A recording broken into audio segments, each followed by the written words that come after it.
Dear students, good morning.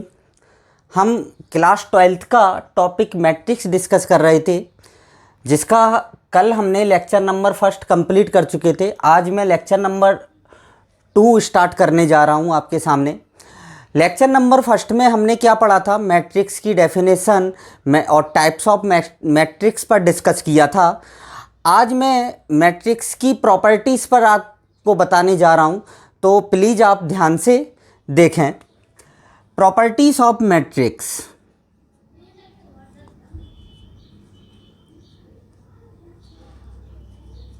Properties of matrix. सबसे पहले properties of matrix में आता है ट्रांसपोज मैट्रिक्स।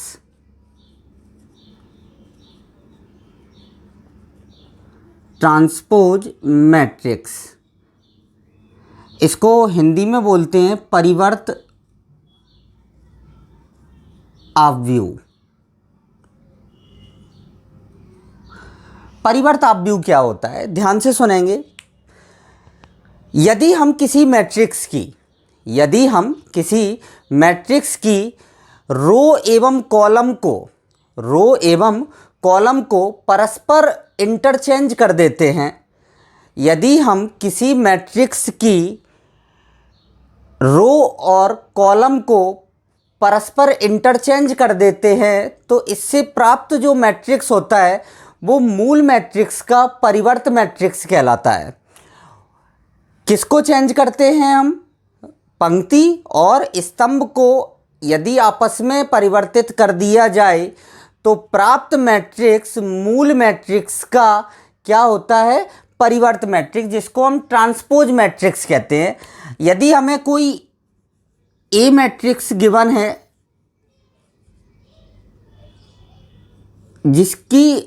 जिसका ऑर्डर है m क्रॉस n ऑर्डर है, तो इसका जो परिवर्त मैट्रिक्स होता है, परिवर्त मैट्रिक्स को हम रिप्रेजेंट करते हैं या तो a डैश या a ट्रांसपोज। तो परिवर्त मैट्रिक्स जब हम पंक्ति और स्तंभों को परस्पर बदल देंगे तो निश्चित बात है मैट्रिक्स का ऑर्डर भी कैसा हो जाएगा? चेंज होगा। तो मैट्रिक्स का ऑर्डर क्या हो जाएगा? n cross m। पंक्ति की जगह स्तंभों की संख्या आएगी और स्तंभ की जगह किसकी संख्या आ जाएगी? पंक्तियों की संख्या आ जाएगी। तो इस प्रकार ऐसे मैट्रिक्स को हम क्या कहते हैं? परिवर्त मैट्रिक्स कहते हैं, जिसे हम किससे रिप्रेजेंट करते हैं? ए डैश या ए ट्रांसपोज से निरूपित करते हैं। अब एक हम छोटा सा एग्जाम्पल देखते हैं इसके लिए। जैसे A इक्वल टू कोई मैट्रिक्स आपको गिवन है, जैसे मैंने ले लिया A1 A2 A3 B1 B2 B3। जैसे ये मैट्रिक्स है, इसका सबसे पहले हम ऑर्डर शो करेंगे। इसका ऑर्डर क्या होगा? इसमें नंबर ऑफ रो कितनी है?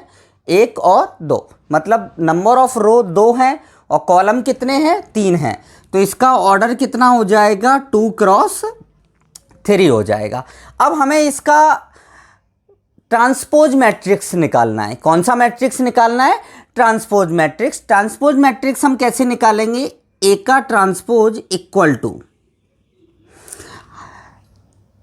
स्तंभ को किस में चेंज करेंगे? पंक्ति में। तो पहला स्तंभ चेंज होगा तो A1 और ये B1, फिर क्या आएगा? A2 और ये B2, और यहाँ पर आ जाएगा A3 और ये B3। तो ये इसका क्या होगा? ट्रांसपोज मैट्रिक्स होगा। एक एग्जांपल और लेते हैं, हम स्क्वायर मैट्रिक्स का लेते हैं। जैसे कोई मैट्रिक्स हमें गिवन है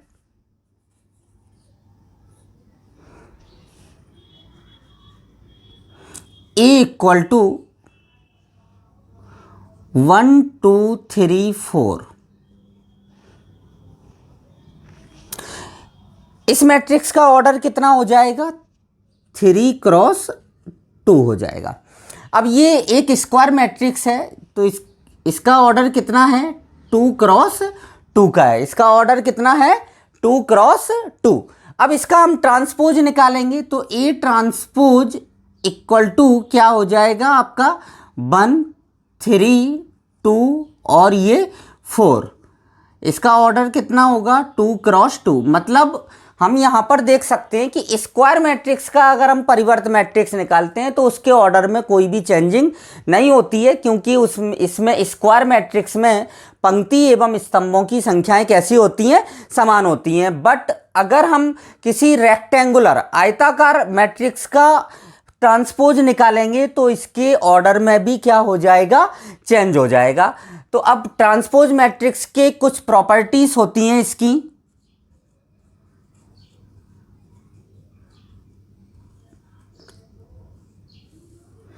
प्रॉपर्टीज, ट्रांसपोज मैट्रिक्स की हम प्रॉपर्टीज पर बात करेंगे। तो सबसे पहला यहां पर देखें हम, अगर हम इस ट्रांसपोज मैट्रिक्स का वापस ट्रांसपोज निकालेंगे तो वापस ये अपने मेन फॉर्म में आ जाएगा जो आपको गिवन था ए। मतलब हम किसी भी मैट्रिक्स का डबल बार ट्रांसपोज निकालते हैं तो क्या आएगा, मूल मैट्रिक्स हमें प्राप्त होगा। तो हम सबसे पहली प्रॉपर्टी क्या लिखेंगे कि ए का ट्रांसपोज इक्वल टू क्या होगा, ए होगा। ए का डबल ट्रांसपोज क्या होगा, ए होगा।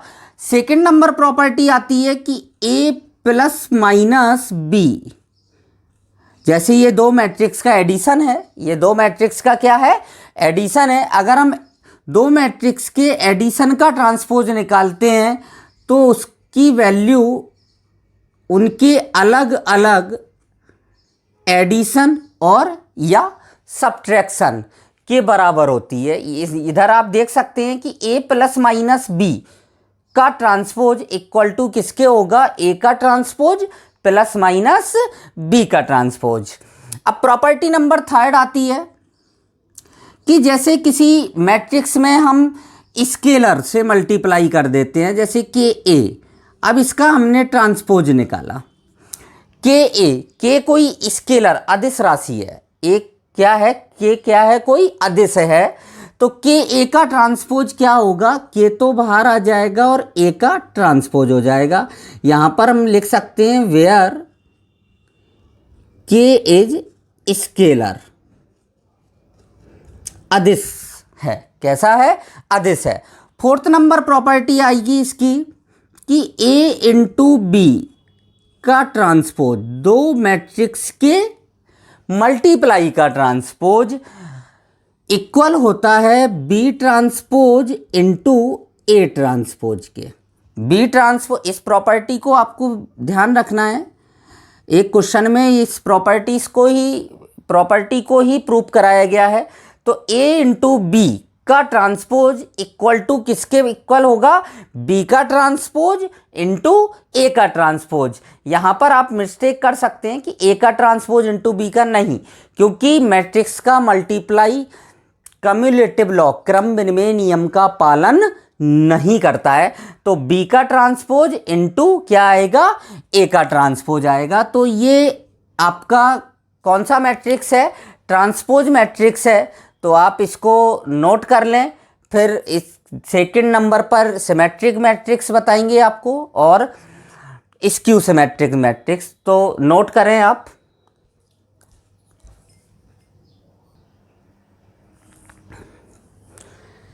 सेकंड प्रॉपर्टी आती है सिमेट्रिक मैट्रिक्स।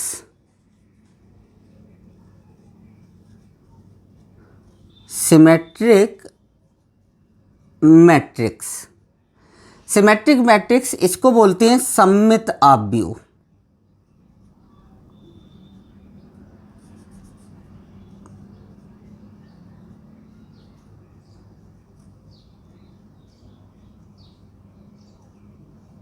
सममित आव्यूह सिमेट्रिक मैट्रिक्स क्या होता है कि वह स्क्वायर मैट्रिक्स, सबसे पहली कंडीशन वह स्क्वायर मैट्रिक्स जिसकी पंक्ति एवं स्तंभों को परिवर्तित करने पर, पंक्ति एवं स्तंभों को परस्पर परिवर्तित करने पर उस मैट्रिक्स में कोई भी परिवर्तन न हो। ध्यान से सुनेंगे, सिमेट्रिक मैट्रिक्स क्या होता है, वह वर्ग मैट्रिक्स जिसकी पंक्ति एवं स्तंभों को परस्पर बदलने पर उस पर कोई भी परिवर्तन न हो, ऐसे मैट्रिक्स को हम क्या कहते हैं, सिमेट्रिक मैट्रिक्स कहते हैं। मतलब ए का अगर सिमेट्रिक मैट्रिक्स है तो पंक्ति और स्तंभों को अगर आप परस्पर बदलते हैं तो ए ट्रांसपोज आएगा। ए ट्रांसपोज मतलब ए इक्वल टू क्या होना चाहिए, ए ट्रांसपोज। तो इसके लिए सिमेट्रिक मैट्रिक्स कौन सा मैट्रिक्स होता है, ए इक्वल टू क्या होगा, ए का transpose. A equal to A transpose मतलब परिवर्त मैट्रिक्स और मूल मैट्रिक्स दोनों ही कैसे होंगे, इक्वल होंगे। तो ऐसे मैट्रिक्स को हम क्या कहते हैं, सिमेट्रिक मैट्रिक्स कहते हैं। अब इसका एग्जाम्पल, अब हम कैसे डिजाइन करेंगे कि सिमेट्रिक मैट्रिक्स का एग्जाम्पल, कि अगर आप परिवर्त मैट्रिक्स निकालते हैं तो कोई भी परिवर्तन नहीं होना चाहिए। तो मैं आपको बताता हूं कि कैसे सिमेट्रिक मैट्रिक्स को डिजाइन करते हैं। ए इक्वल टू, ध्यान से सुनेंगे यहां पर, ए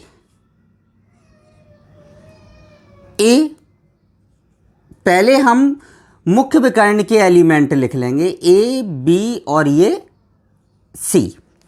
मुख्य विकर्ण के एलिमेंट मैंने लिख लिए। अब मैं और एलिमेंट लिखूंगा, एच और यहां पर लिख दिया जी और यहां पर लिख दिया एफ, एच जी और ये एफ।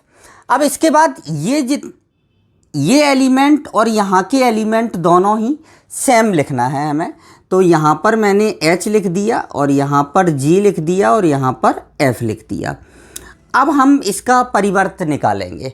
इसका क्या निकालेंगे, ट्रांसपोज निकालेंगे। तो अगर आप इसका ट्रांसपोज निकालते हैं तो रो और कॉलम को आपस में क्या कर देंगे, इंटरचेंज करेंगे। रो और कॉलम को क्या करेंगे, इंटरचेंज। तो क्या आएगा आपके पास, ए, कॉलम को मैं रो में चेंज कर रहा हूं तो ए एच और ये क्या आ गया, जी। फिर दूसरे कॉलम को चेंज करेंगे, एच बी और ये क्या आ गया, एफ। फिर तीसरे कॉलम को चेंज करेंगे तो जी एफ और ये सी आ जाएगा।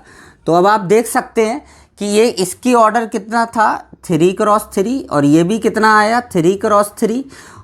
और ये दोनों ही कैसे हैं, इक्वल हैं। ए इक्वल टू क्या है, ए ट्रांसपोज है। तो हम कह सकते हैं कि ये जो मैट्रिक्स है ये कैसा मैट्रिक्स होगा, एक सिमेट्रिक मैट्रिक्स होगा। तो इस टाइप से हम सिमेट्रिक मैट्रिक्स का एग्जाम्पल दे सकते हैं कि पहले तो आप मुख्य विकर्ण के एलिमेंट लिख लें, फिर उसके मुख्य विकर्ण के ऊपर के और मुख्य विकर्ण के नीचे के एलिमेंट्स कैसे होना चाहिए, सेम होना चाहिए, और इस ऑर्डर से उनको लिखते हैं। तो ये होता है सिमेट्रिक मैट्रिक्स। अब इसके बाद हम पढ़ेंगे 3rd नंबर पर skew symmetric matrix. Skew symmetric matrix, विषम सममित आव्यूह, इसको बोलते हैं विषम सममित आव्यूह। विषम सममित आव्यूह क्या होता है कि वह वर्ग मैट्रिक्स जिसके पंक्ति एवं स्तंभों को परस्पर बदलने पर उसका चिन्ह में परिवर्तन हो जाता है मैट्रिक्स के। मतलब मैट्रिक्स अगर पॉजिटिव था तो ये कैसा हो जाएगा, नेगेटिव हो जाएगा। मैट्रिक्स कैसा हो जाएगा, मैट्रिक्स का चिन्ह परिवर्तित हो जाएगा। क्या करने पर, पंक्ति एवं स्तंभ को बदलने पर, मतलब ए का ट्रांसपोज निकालने पर। अगर हम ए का ट्रांसपोज निकालते हैं तो यहाँ पर हमें चिन्ह परिवर्तित होगा तो क्या आ जाएगा, -a आ जाएगा। तो स्क्यू सिमेट्रिक मैट्रिक्स के लिए कंडीशन होती है ए ट्रांसपोज इक्वल टू क्या होगा, -a होगा। यहाँ पर इक्वल होती है दोनों ही, A equal to A transpose, but यहाँ पर चिन्ह का परिवर्तन हो जाता है। अगर पॉजिटिव है तो नेगेटिव हो जाएगा। तो A transpose equal to -a। तो ऐसे मैट्रिक्स को हम क्या बोलते हैं, स्क्यू सिमेट्रिक मैट्रिक्स बोलते हैं। अब इसका सबसे पहली तो इसकी एक कंडीशन होती है स्क्यू सिमेट्रिक मैट्रिक्स की सबसे मेन कंडीशन, इसके मुख्य विकर्ण के सभी अवयव शून्य होते हैं। मुख्य विकर्ण प्रिंसिपल मुख्य विकर्ण के सभी अवयव शून्य होंगे। मुख्य विकर्ण के सभी अवयव कैसे होंगे? शून्य। अब एक स्क्यू सिमेट्रिक मैट्रिक्स मैं आपके सामने बना रहा हूँ, ध्यान से देखेंगे कैसे बनाते हैं स्क्यू सिमेट्रिक मैट्रिक्स। अगर इन केस आपके एग्जाम में आ जाता है कि स्क्यू सिमेट्रिक मैट्रिक्स को विथ एग्जाम्पल डिफाइन कीजिए, तो एग्जाम्पल कैसे बनाना है हमें इसके लिए, तो सबसे पहली हमें कंडीशन ये याद रखना है कि इसके मुख्य विकर्ण के सभी अवयव कैसे होते हैं? 0 होते हैं। तो मुख्य विकर्ण के सभी अवयव मैं पहले फिल कर दूंगा इसके इस टाइप से, फिर यहाँ पर A और ये B और यहाँ पर C। इसी क्रम में यहाँ पर ये पॉजिटिव लिए हैं तो यहाँ पर ये कैसे ले लेंगे? हम नेगेटिव ले लेंगे। मतलब यहाँ इन तीनों के मल्टीप्लाई और इन तीनों का मल्टीप्लाई का जो सम होगा वो इक्वल टू क्या होगा? 0 होगा। इक्वल टू क्या होगा? 0 होगा। इन तीन मुख्य विकर्ण के ऊपर के अवयवों का मल्टीप्लाई और मुख्य विकर्ण के नीचे के अवयवों का मल्टीप्लाई का योग क्या होना चाहिए? 0 होना चाहिए। अब हम इसका अगर ट्रांसपोज निकालते हैं तो आप ध्यान से देख सकते हैं, A ट्रांसपोज बदलेंगे हम 0 या -A, यहाँ पर -B, यहाँ पर A 0 और ये -C और यहाँ पर आ जाएगा B C और ये 0। तो आप देख सकते हैं इसमें कि जहाँ पॉजिटिव नंबर थे वहाँ तो नेगेटिव आ गए और जहाँ नेगेटिव थे वहाँ पर क्या आ गए? पॉजिटिव। तो अगर हम इसमें से माइनस साइन कॉमन ले लेते हैं तो ये क्या हो जाएगा? A बन जाएगा। क्या बन जाएगा? A। अगर इसमें से हम माइनस साइन कॉमन लेते हैं तो A ट्रांसपोज इक्वल टू क्या हो जाएगा? -A हो जाएगा। तो इस टाइप से हम स्क्यू सिमेट्रिक मैट्रिक्स को डिजाइन कर सकते हैं। ये स्क्यू सिमेट्रिक मैट्रिक्स है और ये सिमेट्रिक मैट्रिक्स है। इन पर क्वेश्चंस भी हैं आपकी बुक में, तो आप इसको नोट करें। फिर हम सिमेट्रिक मैट्रिक्स और स्क्यू सिमेट्रिक मैट्रिक्स की प्रॉपर्टीज़ के बारे में डिस्कस करते हैं।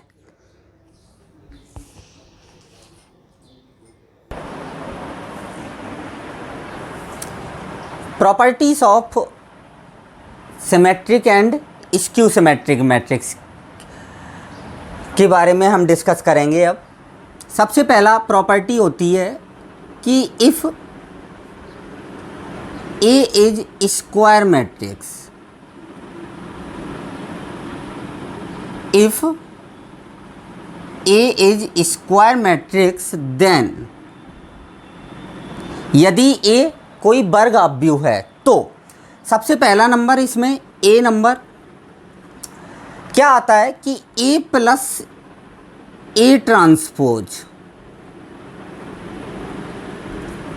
A plus A transpose is a symmetric matrix.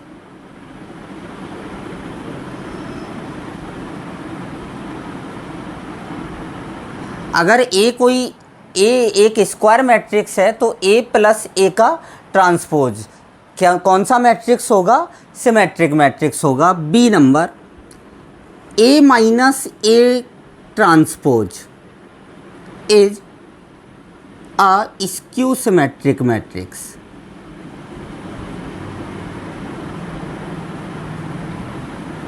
Symmetric matrix A minus A transpose कैसा मैट्रिक्स होगा? स्क्यू सिमेट्रिक मैट्रिक्स होगा। थर्ड नंबर आता है A transpose into A and A into A transpose. A transpose into A और A into A transpose is a symmetric matrix.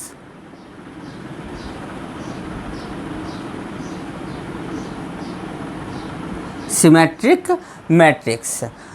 D number ये सबसे most property है, इस पर आपकी बुक में क्वेश्चन भी है कुछ और इससे क्वेश्चन पूछा भी जाता है, तो ध्यान से सुनेंगे। डी नंबर प्रॉपर्टी क्या होती है कि if A is square matrix then हम प्रत्येक वर्ग मैट्रिक्स को, हम प्रत्येक एवरी स्क्वायर मैट्रिक्स को सममित एवं विषम सममित symmetric matrix and skew symmetric matrix के योग में अद्वितीय रूप से व्यक्त किया जा सकता है। ध्यान से सुनेंगे। प्रत्येक वर्ग मैट्रिक्स को अद्वितीय रूप से सममित मैट्रिक्स एवं विषम सममित मैट्रिक्स के योग के रूप में लिखा जा सकता है। तो कैसे लिखते हैं? जैसे ए कोई वर्ग मैट्रिक्स है तो A equal to 1/2 A plus A transpose plus 1/2 A minus A transpose. ये पार्ट होगा आपका सिमेट्रिक और ये पार्ट होगा आपका स्क्यू सिमेट्रिक।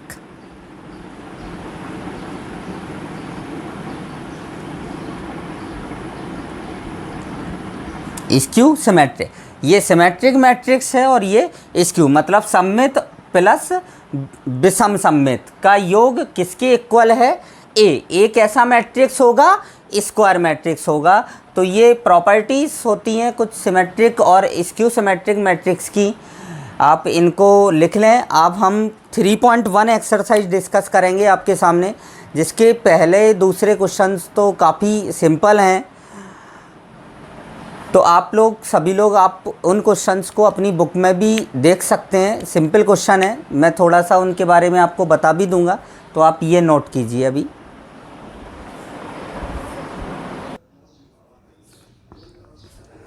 एक्सरसाइज 3.1, एक्सरसाइज 3.1 के पहला और दूसरा क्वेश्चन मैं आपको वैसे ही ऑरली बता देता हूँ कि पहले क्वेश्चन में क्या है। पहले क्वेश्चन में इसका जो क्वेश्चन नंबर फर्स्ट है 3.1 एक्सरसाइज का, जिसमें एक मैट्रिक्स आपको गिवन है AIJ 2x4, जिसका ऑर्डर गिवन है और उसमें ये पूछा है कि इसमें नंबर ऑफ एलिमेंट्स कितने होंगे। एक मैट्रिक्स है जिसकी ऑर्डर है 2x4 का और उसमें ये पूछा गया है आपके क्वेश्चन में कि इसमें नंबर ऑफ एलिमेंट कितने होंगे। तो इसमें नंबर ऑफ एलिमेंट हो जाएंगे, इसका आंसर हो जाएगा 8। 2 × 4 इक्वल टू क्या आ जाएगा? 8। तो ये आपका फर्स्ट क्वेश्चन था। क्वेश्चन नंबर सेकंड में पूछा है आपसे, कल मैंने आपको एक आइडेंटिटी मैट्रिक्स बताया था, इकाई मैट्रिक्स, जिसको आई से निरूपित करते थे। तो एक हमें इकाई मैट्रिक्स बनाना है जिसका ऑर्डर होगा 4x4 का। तो आइडेंटिटी मैट्रिक्स 4x4 का हम कैसे बनाएंगे? आई इक्वल टू 1 0 0 0 0 1 0 0 0 0 1 0 0 0 0 और ये 1, ये आपका मैट्रिक्स बन जाएगा। इसका ऑर्डर कितना होगा? 4x4। तो ये फर्स्ट और सेकंड क्वेश्चन तो आपके ये थे। क्वेश्चन नंबर थर्ड मैंने बोर्ड पर लिख रखा है। ये जो क्वेश्चन है इसमें दो मैट्रिक्स समान हैं। दो मैट्रिक्स कैसे दिए हैं? समान दिए हैं और हमें वैल्यू फाइंड आउट करना है ए की। Find the value of A.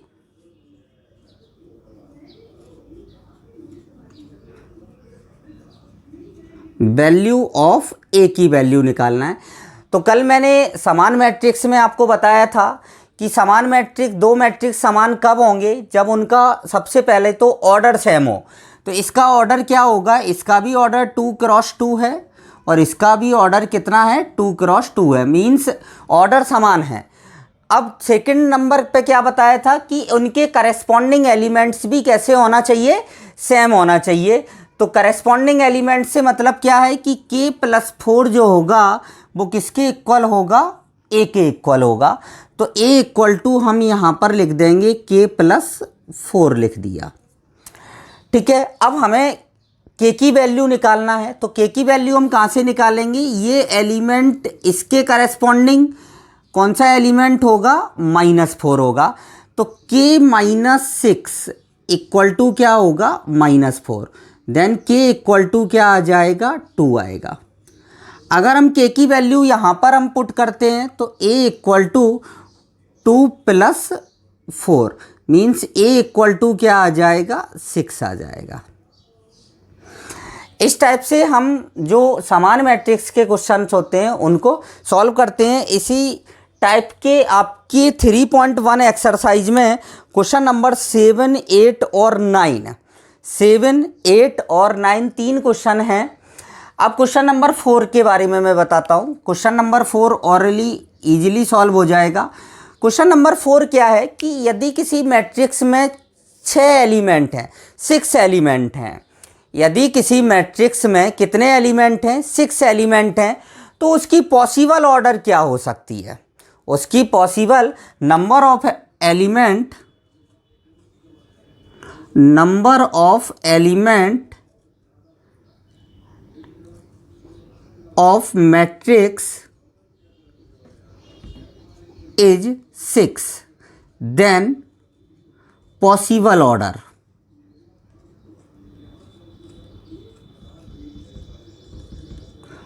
Order तो हम 6 को 2 नंबर्स के मल्टीप्लाई में लिखेंगे। कितनी बार लिख सकते हैं? जैसे पहला मैंने लिखा 1 × 6, फिर मैंने लिखा 2 × 3, फिर इसके बाद हम लिख सकते हैं 6 को 3 × 2 और फिर लिख सकते हैं 6 × 1। मतलब अगर किसी मैट्रिक्स में 6 एलिमेंट हैं तो उसके जो पॉसिबल ऑर्डर होंगे वो कितने होंगे? 1 × 6, 2 × 3, 3 × 2 एंड 6 × 1। मतलब कितने मैट्रिक्स बन सकते हैं? 4 मैट्रिक्स होंगे। कितने मैट्रिक्स होंगे? 4 मैट्रिक्स होंगे, A1, 2, 3 और 4। ये आपका क्वेश्चन नंबर कौन सा है? 4 है। क्वेश्चन नंबर आप इसको नोट करें, फिर मैं क्वेश्चन नंबर 5 डिस्कस करता हूँ।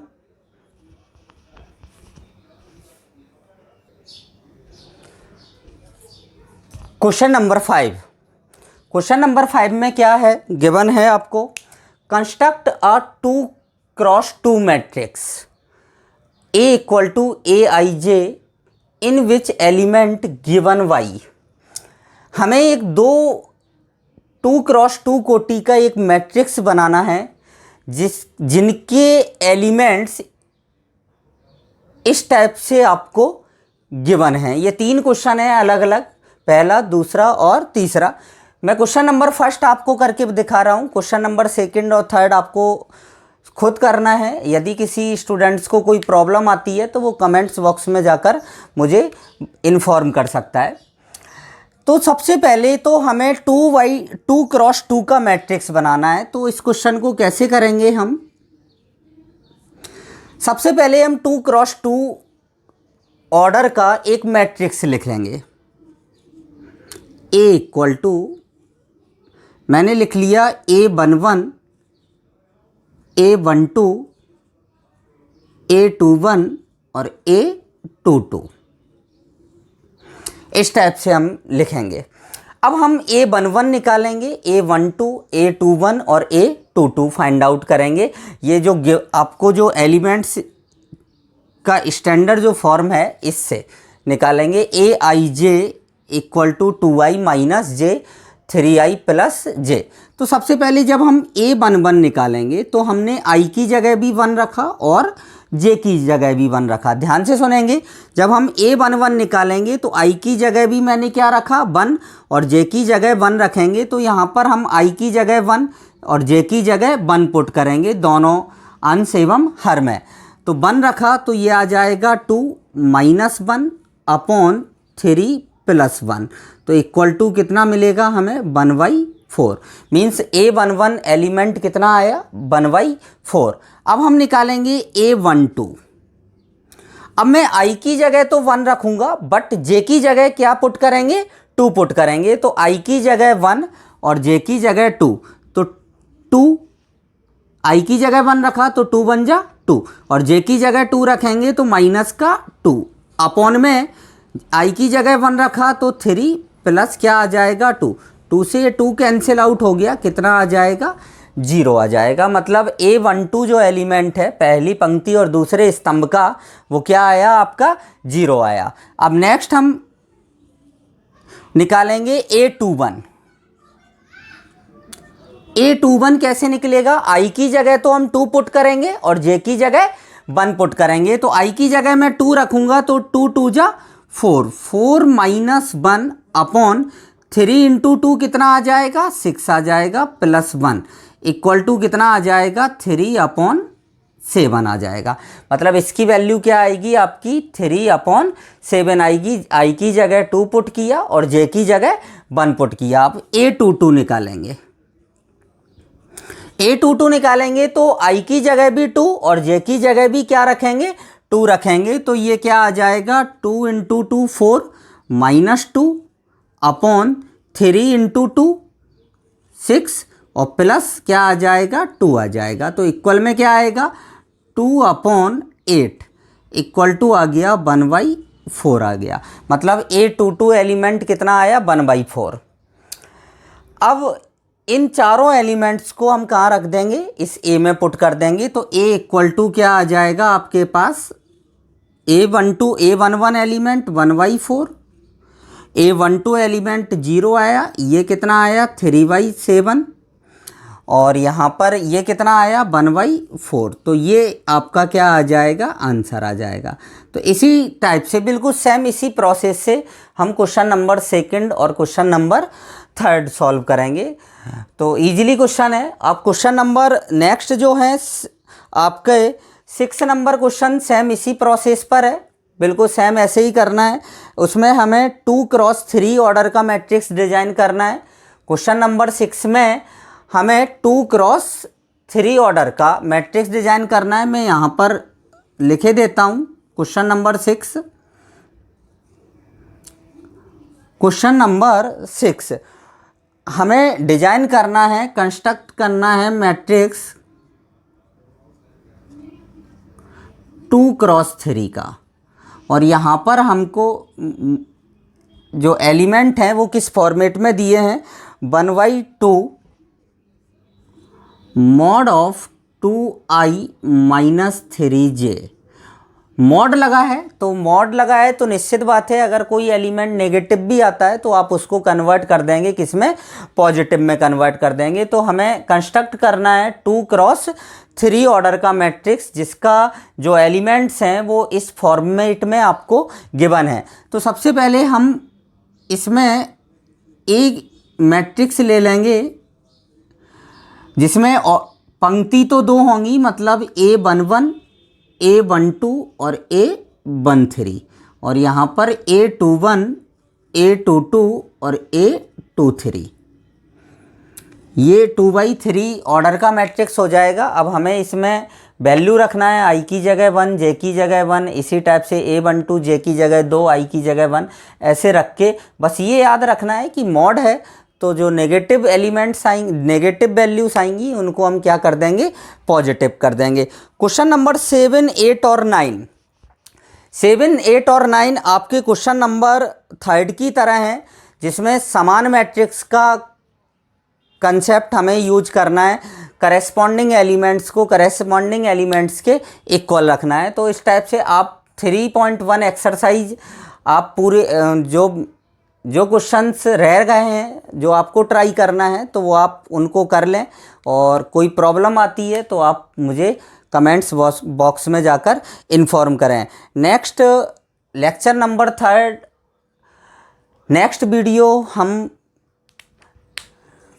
नेक्स्ट मैट्रिक्स पर हम डिस्कस करेंगे और टॉपिक्स पर मैट्रिक्स के, तो आप इसको नोट कर लें। और थैंक यू। और अगर आपको वीडियो अच्छे लग रहे हों तो प्लीज़ आप इनको लाइक शेयर और सब्सक्राइब ज़रूर करें जिससे और बच्चों तक भी ये टॉपिक पहुंच सके और वो भी इजीली इसको समझ सकें। Thank you.